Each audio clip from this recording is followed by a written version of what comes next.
E aí, hoje a gente vou demonstrar o processo de coleta de dados.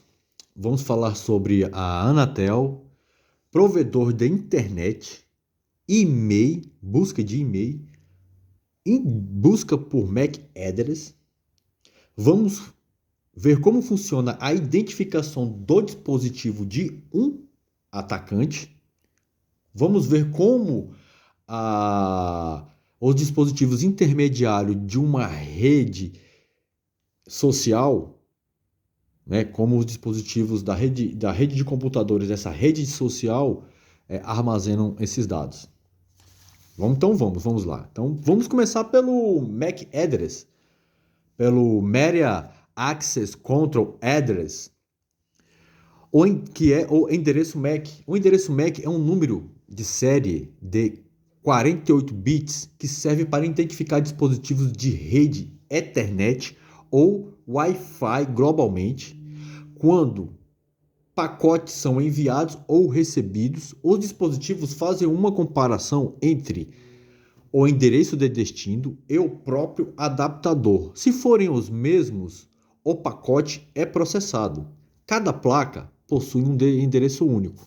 Então, nesse quesito aqui, temos também as placas Bluetooth, né? Elas também têm MAC address, né? No seu celular você pode ver que o seu Bluetooth ele também tem um MAC address.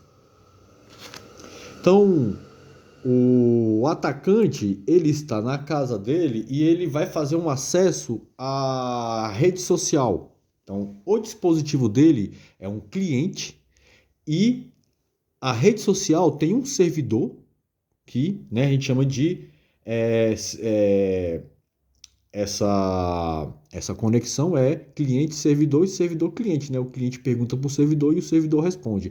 Antes disso, tem os dispositivos intermediários, né? Então, também tem vários protocolos de rede, né? Então, o protocolo que trabalha na camada 3, o protocolo ARP, permite encontrar endereço físico a partir de endereço IP da máquina do alvo, né? Então, o que acontece? Então, o protocolo ARP, ele monta a tabela ARP.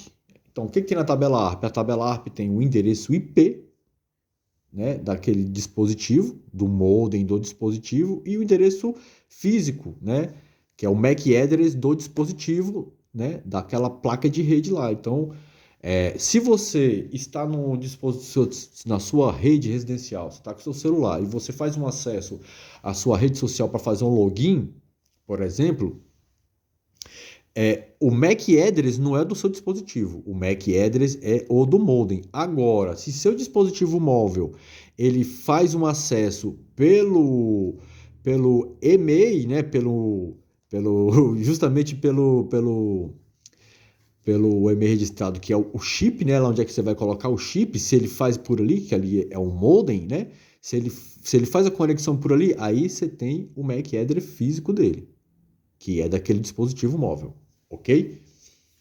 Então, o protocolo ARP trabalha na camada 3, né? Mas o switch trabalha na camada 2.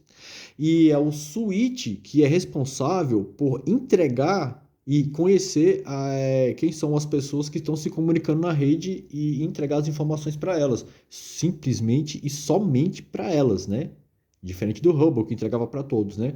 Então, o flooding simplesmente é um caminho, é um encaminhamento dos quadros para todas as portas do switch, menos para a porta que foi recebido, né, do, do cliente, né, do dispositivo cliente, né? Então, eu perguntei, meu dispositivo cliente perguntou para o switch se o switch conhecia a resposta, né, que no caso eu quero a tela de login, né, para fazer um login na minha rede social.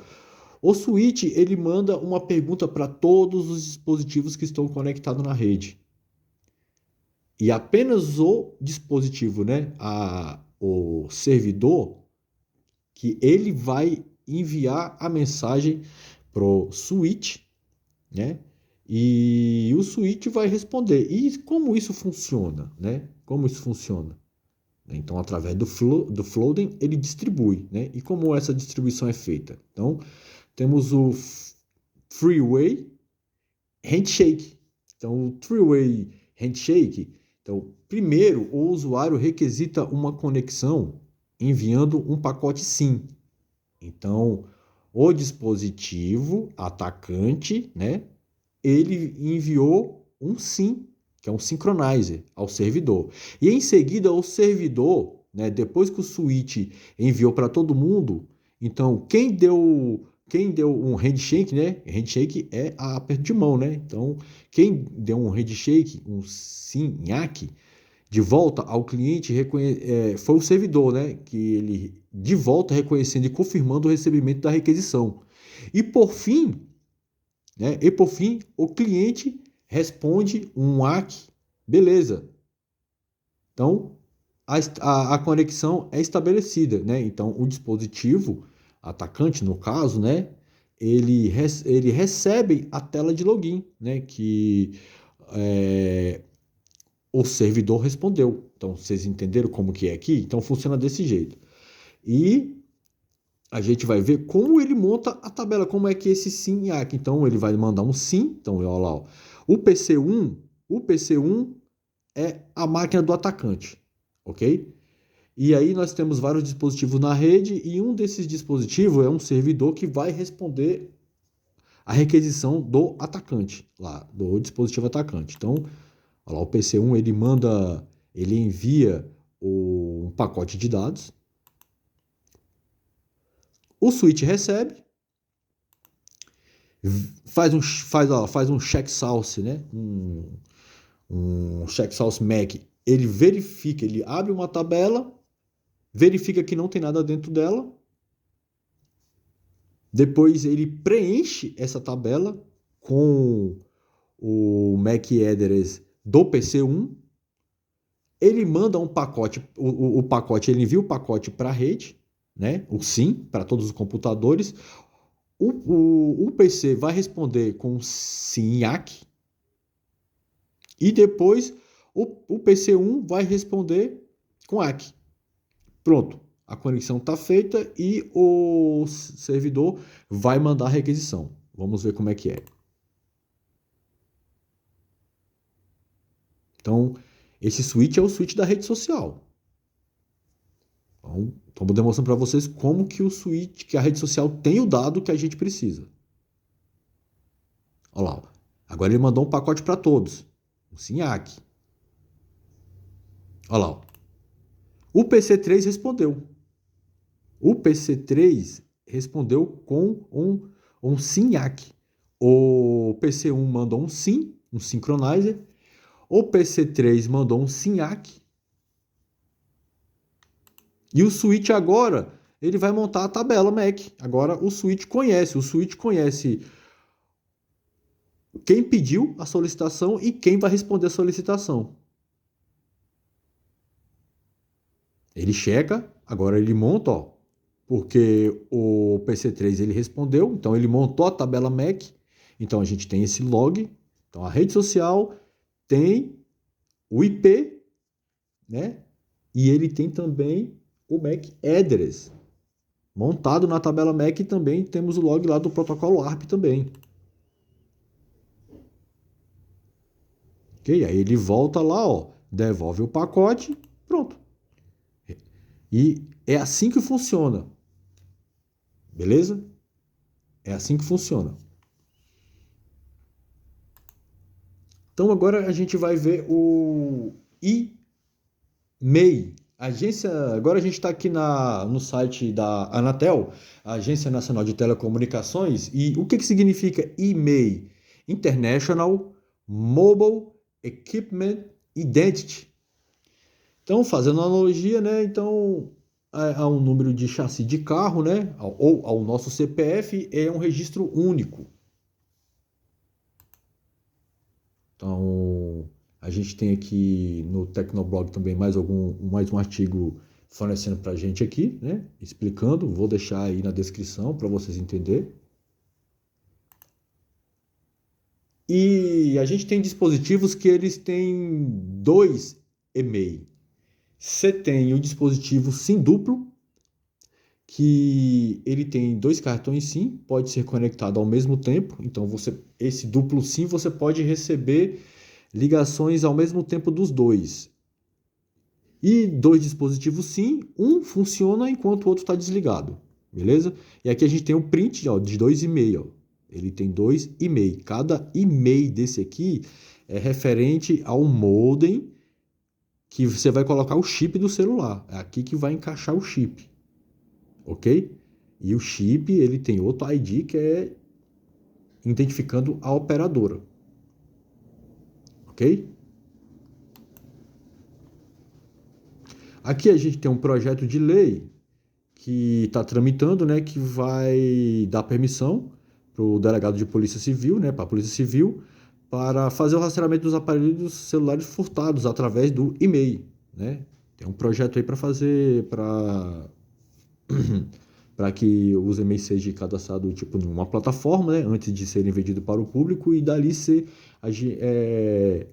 nós, né, que eu sou também um perito judicial digital, né, poderemos utilizar essas informações para rastrear, né?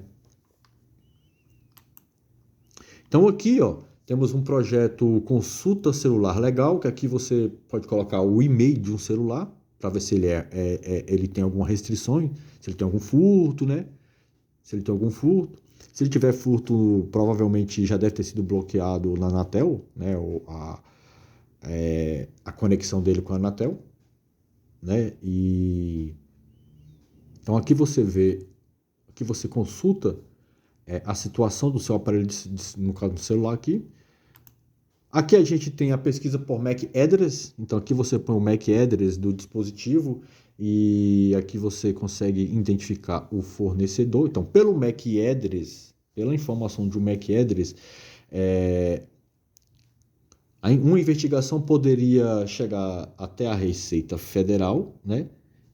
Ligar uma compra, né? Então, as compras, a Receita Federal teria essa movimentação dessa compra, né? E esse MAC address está ligado a um e-mail.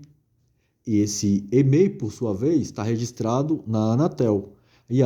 E para esse celular, esse dispositivo, fazer uma conexão, ele precisa também de duas coisas, né? Que é o e-mail e precisa também do ID da operadora. Para que faça. Então, a Anatel conhece o ID da operadora. Então, você tendo a operadora, então você consegue localizar, né? Onde estão essas informações para que se chegue até o alvo, né? Então, recapitulando aqui, então, primeiro a gente, se fosse uma investigação, uma ordem judicial para a rede social ia fornecer o IP e o MAC address. Através do MAC address, a gente poderia, o Estado tem uma mão forte, né? Então, o Estado pode muito bem verificar a compra daquele dispositivo, né? E o MAC address está ligado ao e-mail, né? Aquele dispositivo ele tem um e-mail, mas ele tem o MAC address das placas dele, da placa do modem, placa Wi-Fi, né? Então, Bluetooth, né? Então, tá tudo amarrado àquele dispositivo. Então, a partir do momento que você consegue na Anatel que aquele e-mail ele está ligado a uma operadora, nessa operadora você consegue o resto dos dados. Tudo por ordem judicial, claro, mas aí você consegue o resto dos dados. Então, deixei para vocês aí essas informações que eu pesquisei, né? E até a próxima.